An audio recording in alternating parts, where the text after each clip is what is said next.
खुलुमबाय बे समाव बडोलेण्ड इंखं टेलिभिजननि स्टुडिअ आं मिथिका नार्जारी दिनै फुंबिलिनि गाहाय रादाबफ्राव दङ। एबसुआ MHA बोसोनगिरि AK मिश्रखौ लोगो हमनानै बिटिआर गोरोबथाखौ मावफुंनो खावलायदों। तामिलनाडुआव गोबां अखाजों लोगोसे बारहुंखा, मोनबा जिल्लायाव रेड एलार्ट। बाथौफुरि गोजौसिन फरायसालियाव बर' बिमा राव सोलोंथाइ आरो इयुन जिउ दानायनि राहा आयदानि सायाव सावरायमा मेल। धुबुरीयाव एम्बुलेन्सनि सोलाय पाप्लियाव बाननानै बेमारिखौ देहा फाहामसालियाव लांदों। BJPखौ फेजेननो मोन 15 राजखान्थि दोलोनि जखनथाय। BSFनि 50 कोटि गायसन सान फोरबोआव मिरुनि नखर मन्त्रि अमित शाहआ बाहागो लादों। दानिया फैदोनि आबुं रादाबाव।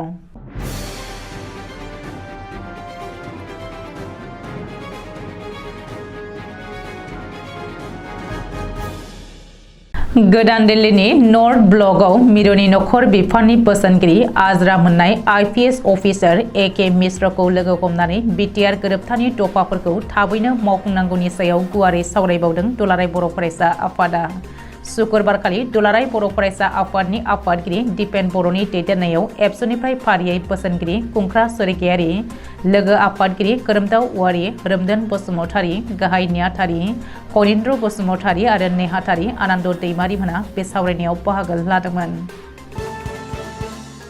तामिलनाडुआव गोबां अखाजों लोगोसे बारहुंखा फैगोननि खौरां होदों बोथोर बिगियान बिफाना। मोनब्रै जिल्ला फारियै सेंगालपाट्टु, चेन्नाइ, रानीपेट आरो काशीपुरामाव गोबां अखाजों लोगोसे बारहुंखा फैगोनखौ मिथिहोदों। बेनि अनगायैबो लैथो सेरफांनि रायजो अन्ध्र प्रदेशनि माल्टिपाटनाम बायदि ओनसोलावबो येलो एलार्ट फोसावदों बोथोर बिगियाना। मख'नो गोनांदि खोला भारतनि तामिलनाडुआव गोबां अखा हानायनि जाहोनाव फरायसालिफोरखौ बन्द खालामनांदों। बृहस्पतिबारखालि गोबां अखा हानायनि जाहोनाव गोबां फरायसालिफोरखौ बन्द थाहोदों। चेन्नाइ, सेंगालपाट्टु, रानीपेट आरो काशीपुराम जिल्लायाव फरायसालिफोरा बन्द जादोंमोन। गोबां अखा हानायजों लोगोसे बारहुंखा आरो सारअन्थाइ गावनायखौबो नुनो मोन्दों। चेन्नाइ नोगोरमानि ड्रेनफोरा थोजासे अखानि दैखौ बोनो हायैनि जाहोनाव गासै 500 मटर पाम्प बाहायनांदों होननानै मिथिहोदों चेन्नाइ नोगोरमानि कमिशनार राधाकृष्णनआ। गुवाहाटी नोगोरमानि गंसेल' नायल' जाल' बर' बिजोंनि आंगो फरायसालि बाथौफुरि गोजौसिन फरायसालियाव 1 दिसेम्बर 2023 शुक्रबारखालि बेलासि 1:30 रिंगानिफ्राय मोनसे सावरायमा मेल जानानै थाङो। बर' बिमा राव सोलोंथाइ आरो इयुन जिउ दानायनि राहा बे आयदाखौ लानानै गुवाहाटी नोगोरमानि नायल' जाल' गंसेल' बाथौफुरि बर' जौसिन फरायसालिनि फरायसुला आरो फरायसुलिफोरखौ लोगोआव लाफानानै बे सेमिनार एबा सावरायमा मेलखौ खुंनाय जायो। गुवाहाटी जिल्ला बर' थुनलाइ आफाद आरो बाथौफुरि बर' जौसिन फरायसालि सामलाय आफादनि जथाय बानजायनायाव खुंनाय बे सोलोंथायारि सावरायमा मेलाव बेखेवगिरि महरै बाहागो लादोंमोन बर' थुनलाइ आफादनि बारग' गाहाय नेहाथारि आरो लेङाइ आफादगिरि एबा आथिखाल इटसानि गाहाय नेहाथारि कमलाकान्त मुसाहारिया। लोगोसेनो बे सावरायमा मेलाव बर' बिमा राव बिजोंनि सोलोंथाइ लानानै गोजौ मासियाव साख्रि मावबाय थानाय गेदेमाफोरा बाहागो लादोंमोन।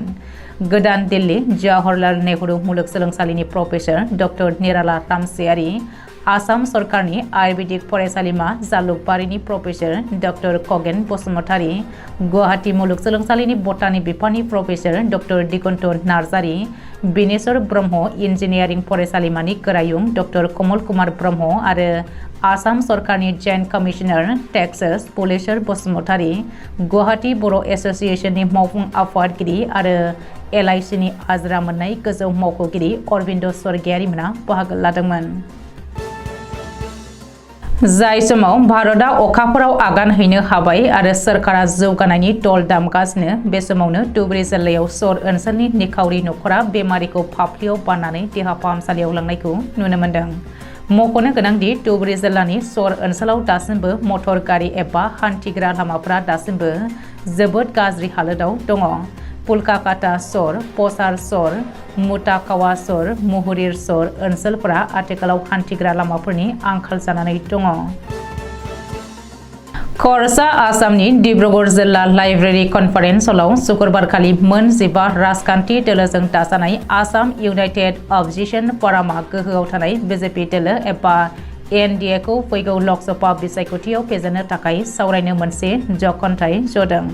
बे जखनथायाव फारियै Congress, AJP, CPM, CPI, AJP, रायजो दल, CPI, ML, RJD, Janata Dal, all India forward block, आम आदमी पार्टी, शिव सेना, अल हिल्स लिडार कन्फारेन्स आरो गुबुन गुबुन आफादफोरा जखनथायाव बाहागो लादोंमोन।